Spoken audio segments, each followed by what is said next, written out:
தஞ்சையை ஆண்ட முதல் மராட்டிய மன்னரான வேங்கோஜியின் மகன் சாகுஜி காலத்தில் தான் சாம்பார் உருவானதாக ஒரு கதை சொல்கிறாங்கங்க. 12 வயதிலேயே ஆட்சி பொறுப்பை ஏற்றவர் அவர். மராட்டியர்கள் செய்யும் ஆம்தி சாகுஜிக்கு பிடித்த உணவுங்க. ஆனால் சாகுஜிக்கு பிடித்தமான குழம்பை வைப்பதற்கு அடிப்படை தேவையான கோகம்புளி ஒரு நாள் வரவில்லை.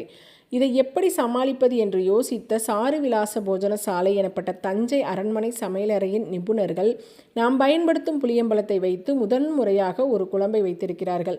துவரம்பருப்பு, காய்கறி, மசாலாலாம் சேர்த்து வச்சுருக்காங்க. அதுவே இன்றைய சாம்பாரின் மூலக்கருத்தா. ஆச்சரியம் என்னன்னா, ராஜா சாகுஜிக்கு இந்த புதிய குழம்பு பிடித்து போய்விட்டது. எவ்வளவு பிடிச்சிருக்கு அப்படின்னா, அவரோட ஒன்றுவிட்ட சகோதரரான மராட்டிய சிவாஜியின் மகன் சாம்போஜிக்கு விருந்தில் சாம்பாரை கொடுக்குற அளவுக்கு. அதன் பிறகு சாம்போஜியை கௌரவிக்கும் வகையில் அதற்கு சாம்போஜி ஆம்தி என்று பொருள்படும் வகையில் சாம்பார் என்ற பெயரை வைத்ததாக கூறப்படுகிறது. பிடிச்சிருந்தால் லைக் பண்ணுங்கள்.